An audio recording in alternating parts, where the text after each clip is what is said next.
ಎರಡೆರಡು ಸಲ big boss ಹೋದ್ರು ಸರ್. ನಂತರ 1% ಹೆಸರು ಮಾಡಿದಾರ ಸರ್. 1% ಹೆಸರು ಮಾಡಿದಾರ ಸರ್.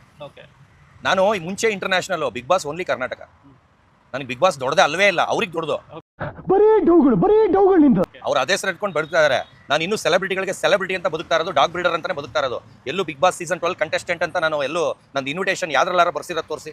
ಎಲ್ಲಾದ್ರಲ್ಲೂ ಸೆಲೆಬ್ರಿಟಿ. ನಂಗೆ ಬಿಗ್ ಬಾಸ್ ಅಡ್ರೆಸ್ಗೆ ಇಲ್ಲ, ನಂಗೆ ನೆಸಿಟಿನೂ ಇಲ್ಲ. ಅರ್ಥ ಆಯ್ತಾ? ನಾನು ಏನಿದ್ರು ಇಂಟರ್ನ್ಯಾಷನಲ್, ನಾನು ಓನ್ಲಿ ಕರ್ನಾಟಕ ಆಗಕ್ಕೆ ನಂಗೆ ಇಷ್ಟ ಇಲ್ಲ. ಬಟ್ ಆಫ್ಟರ್ ಬಿಗ್ ಬಾಸ್ ಅಂತ ಅಂದ್ಮೇಲೆ ನಿಮ್ಮನ್ನ ಎಲ್ಲರೂ ಕರೆಯೋ ಸಂಖ್ಯೆ ಜಾಸ್ತಿ ಆಯ್ತು ಅಂತ ಏನಿಲ್ಲ ಸರ್, ಎಲ್ಲ ಹೆಸರಾಳಾಗುತ್ತೆ ಸರ್. ದೇವ್ರು ನಿನ್ಗೆ ಒಳ್ಳೇದು ಮಾಡ್ತದ, ನಿನ್ ಜನ್ಮಕ್ಕೆ ಹೋಗೋ. ಮರ್ಯಾದೆ ಕಡಿಮೆ ಆಯ್ತು ಸರ್. ಹೌದಾ? ಆದ್ರೆ ಇದಕ್ಕಿಂತ ಮುಂಚೆ ಇದ್ದಿದ್ದು ಇವಾಗ ಜಾಸ್ತಿ ಇಲ್ಲ ಸರ್. ಮುಂಚೆ 2.5 ಲಕ್ಷ ಕೊಡ್ತಾ ಇದ್ರು ಸರ್. ಈಗ 1 ಲಕ್ಷ ಅಂದ್ರೆ 30,000 ರೂಪಾಯಿ ಕೇಳ್ತಾರೆ ಸರ್.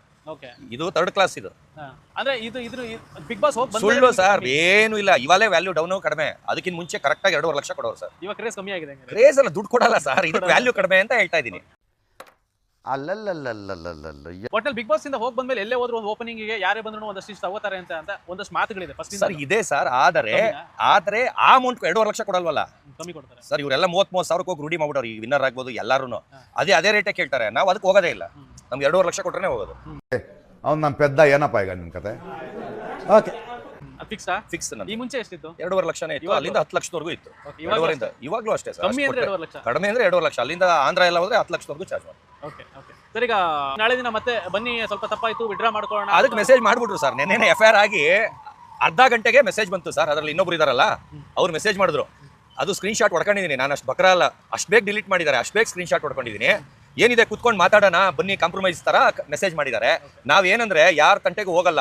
ನಮ್ದಾಯ್ತು, ನಮ್ಮ ಪಾಡ ಆಯ್ತು. ಯಾರು ಬೈದ್ರು ಬೈಸ್ಕೊಳ್ತೀನಿ. ಅದು ಮಿತಿ ಮೀರೋವರೆಗೂ ತಡ್ಕೊಳ್ತೀನಿ. ಮಿತಿ ಮೀರಿದ ಮೇಲೆ ನಾನು ಏನಾರು ಇಷ್ಟು ಸ್ಕ್ರಾಚ್ ಮಾಡಿದ್ರೆ ನಾನು ಅವ್ರನ್ನ ತಿಮಿಂಗ್ಳ ತರ ನುಂಗ್ಕೊಳ್ಳೋವರೆಗೂ ಬಿಡಲ್ಲ. ಅದು ಲೀಗಲ್ ಆಗಿ ಅನ್ನೋದು ಬಹಳಷ್ಟು ಜನ ಡಿಕ್ಷನರಿಯಲ್ಲಿ ನೋಡಿದ್ರೆ ನನಗೆ ಅದು ಜೀನ್ಸ್ ಅಲ್ಲೇ ಬಂದಿದೆ ಸರ್. ಲೀಗಲ್ ಆಗಲ್ಲ. ಅವ್ರ ತರ ರೌಡಿಸಮ್ ಮಾಡಕ್ಕೂ ಬರಲ್ಲ, ಬಕೆಟ್ ಹಿಡಿಯಕ್ಕೂ ಬರಲ್ಲ. ಹೋಗಿ ಸಿಗರೇಟ್ ತಗೊಂಬ, ಕಾಫಿ ತಗೊಂಬ, ಕಬಾಬ್ ತಗೊಂಬ, ಸೋಡಾ ತಗೊಂಬ ಅಂತ ನಮ್ಮನ್ನ ಯಾರು ಯೂಸ್ ಮಾಡ್ಕೊಳಕ್ಕಾಗಲ್ಲ. ನಾವ್ ಏನಿದ್ರು ಬಾಸ್. ಅವ್ರಿಗೇನು ತಲೆ ಮೇಲೆ ಕೊಂಬಿರಲ್ಲ. ಅವ್ರಿಗಿಂತ ಅಪ್ಪ ನಾನು, ಅವ್ರಿಗಿಂತ ವರ್ಲ್ಡ್ ಫೇಮಸ್ ನಾನು. ಅವರು ಸೆಲೆಬ್ರಿಟಿ ಇರೋದು ಅವ್ರ ಫೀಲ್ಡಲ್ಲಿ, ಆದ್ರೆ ಓನ್ಲಿ ಕರ್ನಾಟಕ ಅವರು. ನಾನು ಬಂದು ಇಂಟರ್ನ್ಯಾಷನಲ್. ಅವ್ರಿಗಿಂತ ಹಂಗಾರೆ ಅವ್ರಿಗೆ 2 ಕೊಂಬಿದೆ ಅಂದ್ರೆ ನನಗೆ 10 ಕೊಂಬಿದೆ. ಹಂಗಾರೆ ನಾನು ಯಾರ ತಂಟೆಗೆ ಹೋಗಲ್ಲ, ಯಾರ ಬಗ್ಗೆ ಬ್ಯಾಡ್ ಮಾತಾಡಲ್ಲ. ನನ್ನ ಇಷ್ಟ, ನನ್ನ ಶೋಕಿ ಮಾಡ್ಕೋತಾ ಇದೀನಿ. ಇವ್ರು ಅದನ್ನೇ ಪ್ರಚೋದನೆ ಮಾಡಿ ಕೆಟ್ಟದಾಗ ತೋರಿಸೋದು ನಾನೇನು ಮಾಡಕ್ಕೆ. मजा आया और मैं ये जो मजा है हिंदुस्तान के हर व्यक्ति को देना चाहता हूँ. ಸತ್ರು ಇಲ್ಲ ಸರ್. ನಮ್ದು ಬಾಳೆ ಲೈಫೇ ನಮ್ಮ ವಂಶದಲ್ಲಿ ಹೇಳ್ಕೊಟ್ಟೇ ಇಲ್ಲ ಸರ್. ಮತ್ತೆ ಇದ್ರಲ್ಲೂ ಹೋರಾಡ್ತೀರಾ? ಈಗ ಎಲ್ಲರೂ ಓಡಾಡ್ತೀನಿ. ಇದಕ್ಕಿಂತ ದೊಡ್ಡವ್ರು ಬಂದ್ರು ಅವ್ರ ಮೇಲೂ ಕೇಸ್ ಹಾಕ್ಬಿಟ್ಟು ಅದಕ್ಕೂ ಹೋರಾಡ್ತೀನಿ ಸರ್. ಅದಕ್ಕೂ ಹೋರಾಡ್ತೀನಿ ಸರ್. ಸೊ ನೆಕ್ಸ್ಟ್ ಆಮೇಲೆ ಸಿಂಗಲ್ ಮ್ಯಾನ್, ಅದು ಹೇಳಕ್ ಇಷ್ಟಪಟ್ಬಿಟ್ಟು ಸಿಂಗಲ್ ಮ್ಯಾನ್ ಸರ್. ನಾನು ಯಾರು ಇನ್ಫ್ಲೂಯೆನ್ಸ್ ಮಾಡೋದು, ಯಾರು ಸಪೋರ್ಟು ತಗೊಳ್ಳಲ್ಲ. ನಾನು ಒಬ್ಬನೇ ಸರ್ ಫೈಟ್ ಮಾಡ್ತೀನಿ. ಯಾರೇ ಎಷ್ಟು ದೊಡ್ಡವ್ರು ಬರಲಿ ಸರ್, ಅಲ್ಲಿವರೆಗೂ ಬರಲಿ ಸರ್, ನಾನು ಒಬ್ಬನೇ ಫೈಟ್ ಮಾಡ್ತೀನಿ. ಮಧ್ಯಾಹ್ನ ತಕ್ಷಣ ಗುಡುಗು ಮಿಂಚು ಬರ್ತಿದೆ ಸಟ್